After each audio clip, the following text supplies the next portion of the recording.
जो बजौड़ का हादसा हुआ और अभी तक हमें पूरी तरह ये भी नहीं पता कि जो जख्मी हैं उनमें से कितने बचेंगे, क्योंकि बड़े बुरे जख्म हैं उनके। लेकिन हमें इतना पता है कि 50 पाकिस्तान के शहरी शहीद हो चुके हैं और इसका जो फॉल आउट है, मैं उसके ऊपर आज बात करना चाहता हूँ कि इसके जो असरात सारे पुराना कबायली इलाका और उसके बाद पख्तूनख्वा के अंदर जो असरात जा रहे हैं, मैं उसके ऊपर बात करना चाहता हूँ। हमें यह पता चल गया है कि ये जो हमला हुआ था, ये जो बम धमाका, दहशतगर्दी जो हुई थी, ये आइसिल ने की थी, जो दाइश जिसे कहते हैं, ये टीटीपी ने नहीं की थी। और इसके ऊपर चंद दिन पहले अमेरिका का सदर जो बाइडेन ने कहा कि जो सबसे बेहतरीन तरीके से आइसिल का मुकाबला कर रहे हैं वो है तालिबान गवर्नमेंट।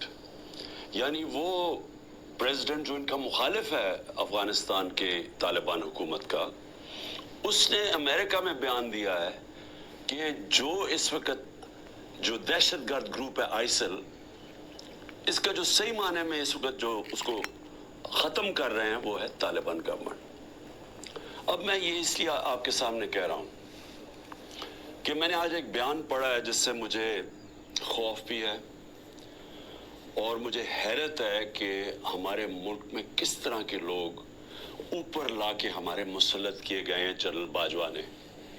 क्योंकि अब तो वाज़ेह हो गया ना, फिर से मैं याद करा दूं कि जो ख्वाजा आसिफ ने बयान दिया है वो तो वाज़ेह हो गया ना कि ये पूरी साजिश कर रहा था जनरल बाजवा आते साथ ही।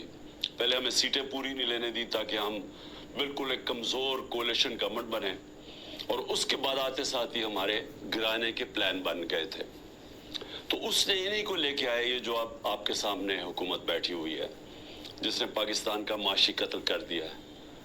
अवाम से आज पूछें, तनख्वाहदार लोगों से पूछें कि अभी जो पेट्रोल और डीजल की कीमतें बढ़ाई हैं, सवाल इनसे पूछे कि हमारे दौर में तो तेल इंटरनेशनल मार्केट में $110 बैरल पे पहुंच गया था और अब वो $80 या उससे कम है।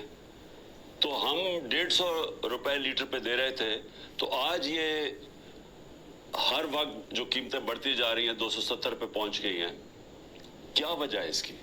तो ये तो अलग बात है, क्योंकि महंगाई इस वक्त लोगों को, ख़ास तौर पे बिजली के बिल, ये अब आम लोगों की पहुंच से बाहर हो गए हैं। लेकिन और इसका जिम्मेदार वो आदमी है जिसने साजिश करके एक गवर्नमेंट को गिराया और अपने ज़ाती मफादात के लिए, एक्सटेंशन के लिए इन लोगों को ऊपर लेके आया जो 30 साल से इस मुल्क को भी लूट रहे थे और उन्होंने इस मुल्क को उधर पहुंचाया कि बांग्लादेश भी आगे निकल गया। हिंदुस्तान इनके दौर में आगे निकला, उसके बाद बांग्लादेश भी पाकिस्तान से आगे निकल गया। तो मैं बजौड़ पे फिर आता हूं। सवाल ये है कि आज जो बिलावल की स्टेटमेंट आई है कि हम अफगानिस्तान के अंदर जाके भी दहशतगर्दों के पीछे उनके पीछे जा सकते हैं, हमला कर सकते हैं।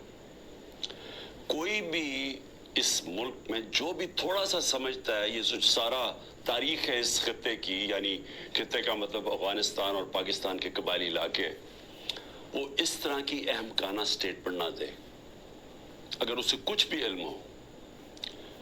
क्योंकि एक अफगानिस्तान की वो हुकूमत आई जब अमेरिका वहां से गया अगस्त 2021 में, तो याद रखें कि वो पाकिस्तान की सबसे ज्यादा प्रो अफगान हुकूमत थी, क्योंकि पाकिस्तान ने तालिबान और अमेरिका के बीच में डायलॉग करवाया।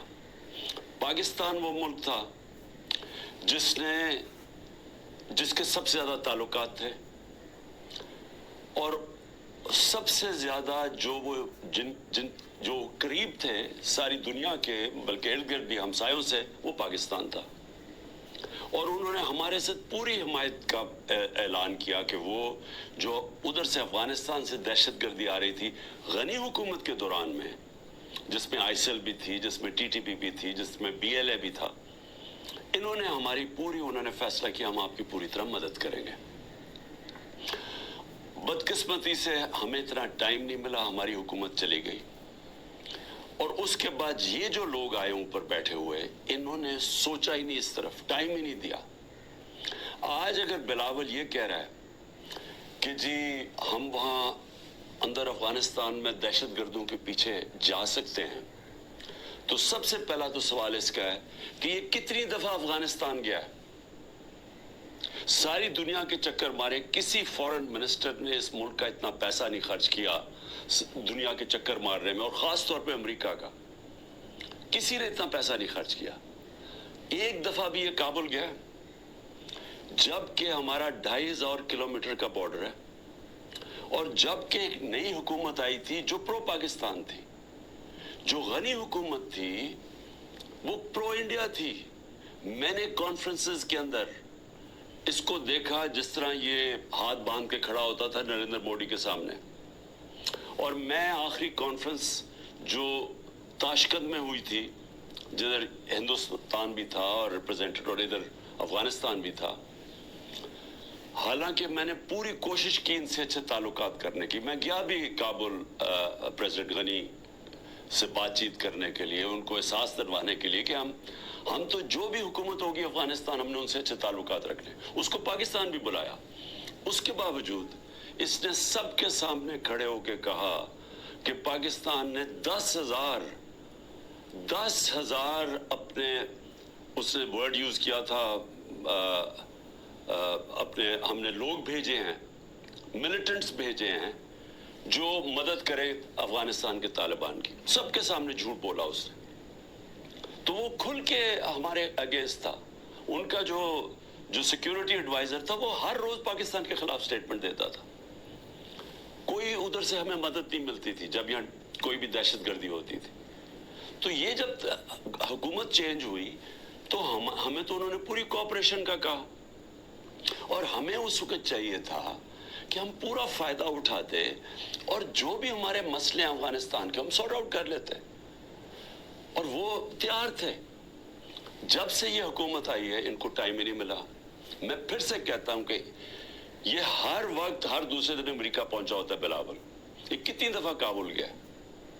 हमें चाहिए था कि हम वो सारा एरिया जो हमें मसले बने हुए हैं दहशतगर्दी को, उसको खत्म करते। ना इसके पास टाइम था, क्योंकि और या फिर इसके जो मास्टर्स थे, इसके आका थे, उनसे इजाजत नहीं मिली। ना ही इनको इजाजत मिली जो हमने रूस से सस्ता तेल बात करके आ गए थे। सदर पुतिन ने हमें कह दिया था, मीटिंग हो गई थी पाकिस्तान की एनर्जी मिनिस्टर और उनके एनर्जी मिनिस्टर की, लेकिन उनके डर से, अपने आकाओं के डर से ना ये रूस से तेल लिया हमने, जबकि तेल की कीमत $110 पे पहुंची हुई थी, और हिंदुस्तान ने 40% कंसेशन के ऊपर रूस से तेल लिया, जबकि वो अमेरिका का एलाई है, उनकी स्ट्रेटेजिक पार्टनरशिप के अंदर है। और ना ही इनसे, उनके डर से ना ये वहां गया। उसका आज ये नतीजा क्या है? नतीजा ये है कि हमारे आज वो ताल्लुकात हैं कि हम उधर पहुंच गए हैं कि हम अफगानिस्तान को, अब ये जो हमला होता है हम उनके ऊपर डाल रहे हैं।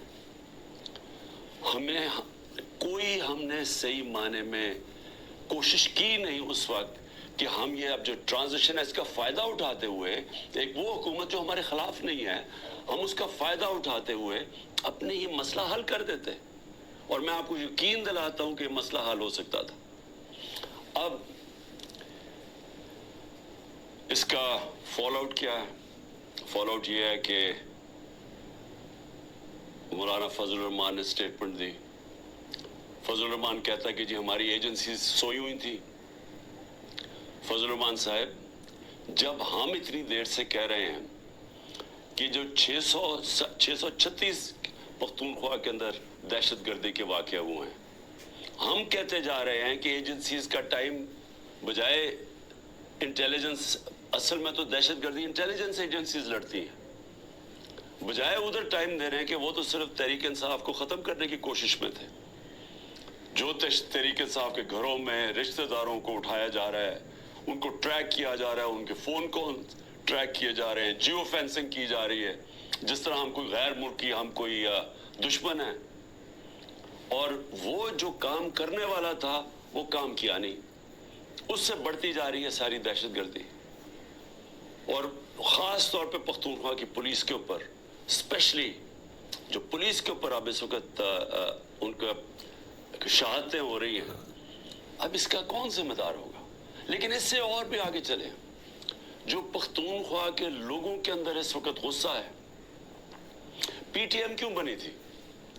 پی ٹی ایم یہ بنی تھی کہ جو ساری لڑائی, جو وار آن ٹیرر اصل تو قبائلی علاقے میں, وہ اجڑ گیا, لوگوں کے گھر تباہ ہو گئے, زکوٰۃ دینے والے ہو گئے, وہ سارے لوگ نقل مکانی کرنی پڑی, لوگ اپنے گھروں سے نکل گئے, گھر جب واپس گئے گھروں میں بچا کچھ نہیں تھا.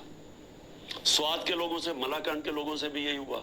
وہ جب سارے نکلے وہاں سے باہر, جب تک واپس گئے وہ بھی زکوٰۃ دینے والے, زکوٰۃ لینے والے بن گئے. تو سب کو وہ یاد ہے, بڑی تکلیفیں انہوں نے اٹھائی, قربانیاں تو ساری اس علاقے نے دی. سب سے زیادہ جو ایک تو آپریشنز میں طالبان اور ملٹری کے بیچ میں بچارے وہ پس گئے, اوپر سے ڈرون اٹیکس, 400 ڈرون اٹیکس کر دیے. ڈرون اٹیکس کا بھی جو سارا جو بدلہ لیا جاتا تھا وہ پاکستانی فوجیوں کے ساتھ اور پولیس کے اوپر, دونوں طرف پاکستانیوں کو نقصان ہو رہا تھا.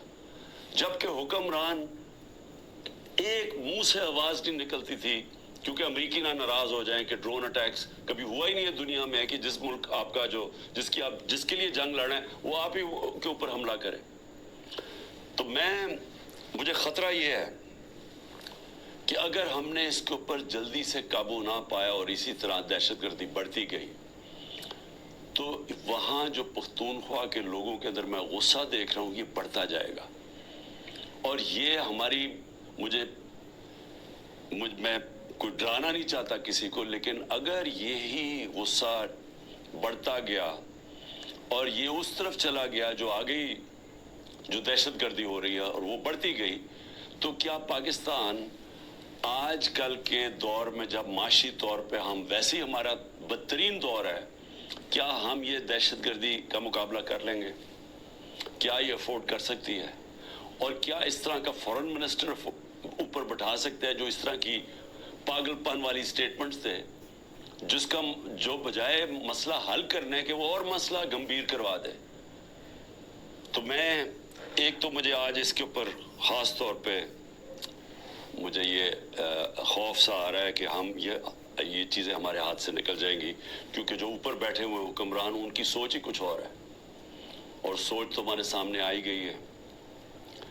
ایک تو آج شہباز شریف نے ایک اور الیکشن سے بھاگنے کے لیے ایک اور سینسس کا شوشہ چھوڑ دیا. بھئی مجھے یہ بتائیں کہ جب سے آپ آئے ہیں 15 مہینے پہلے, تو کیا تب آپ کو نہیں پتا تھا کہ الیکشن اکتوبر کے اندر ہونے ہیں, نیشنل الیکشن, آپ کی ٹرم ختم ہونی ہے؟ تب آپ کو نہیں پتا تھا کہ یہ جو سینسس جو بھی ہم نے کرنا اس سے پہلے کریں؟ یہ ایک اور الیکشن بھاگنے کا انہوں نے راستہ نکال لیا. دوسرا, دونوں پختونخوا کے اندر اور پنجاب میں غیر آئینی حکومتیں چل رہی ہیں, کیئر ٹیکر. پہلے تو وہ کیئر ٹیکر ہے ہی نہیں, کیئر ٹیکر تو نیوٹرل ہوتی ہے, وہ تو انہوں نے اپنی یہ ایک نون لیگ چلا رہی ہے پنجاب, اور دوسرا وہ فضل الرحمان اور وہ ANP چلا رہی ہے پختونخوا. یہ تو کیئر ٹیکر ہے ہی نہیں. اور ان دونوں صوبوں کے لوگ جو 70% پاکستانی ہیں, وہاں غیر آئینی لوگ بیٹھے ہوئے ہیں جن کی کوئی قانونی حیثیت نہیں ہے. اب یہ کوشش کر رہے ہیں کہ مزید اور یہ اوپر بیٹھے رہیں, اور یہ ایک شوشہ اس کا, اور یہ کہ جناب ہم سینسس کروانا چاہتے ہیں, سیکیورٹی کا بھی شوشہ بنا لیں گے. پنجاب کی 14 مئی کی الیکشن انہوں نے اس لیے نہیں کروائی, ہمارے پاس پیسے نہیں ہیں جی. پیسے MNAs کو رشوت دینے کے لیے بہت پیسے ہیں, لیکن ہمارے لیے پیسے نہیں ہیں الیکشن کروانے کے لیے, 20 ارب روپیہ نہیں تھا. اور اب جو مجھے نظر آ رہا ہے, یہ پھر کوشش کریں گے کہ کسی نہ کسی طرح اس سے نکلیں, اور لوگوں کو پھر یہ جو رد عمل آنا ہے اس کے لیے یہ تیاری کر رہے ہیں. کیونکہ ظاہر ہے ایک اگر لوگ بچارے الیکشن کی انتظار کر رہے ہیں نا, کہ ہمیں جو انہوں نے لوگوں کا معاشی قتل کیا ہے, یعنی ایسے معاشی حالات عوام کے اوپر تو آئے ہی نہیں ہیں. سارے جو معاشی انڈیکیٹرز ہیں وہ پاکستان کی تاریخ کے سب سے برے ہیں. بے روزگاری لے لو, انڈسٹری بند ہو رہی ہے. گروتھ ریٹ جب نیچے آتی ہے, مطلب جب آپ کی دولت میں اضافہ جو 6.1% سے اب جو 0 پہ آئی ہے, تو اس کا مطلب بے روزگاری تو بڑھنی ہے, دولت کم ہو رہی ہے ملک کی. اور اس کے علاوہ مہنگائی جس سطح پہ پہنچ گئی ہے تو لوگوں کے حالات تو سب کو پتا ہے. اب لوگ الیکشن کا انتظار کر رہے ہیں. انہوں نے اب کیا کیا, اب 2 قانون لے کے آ رہے ہیں. ایک ہے سیکریسی ایکٹ اور دوسرا ہے پریونشن آف ایکسٹریم وائلنس.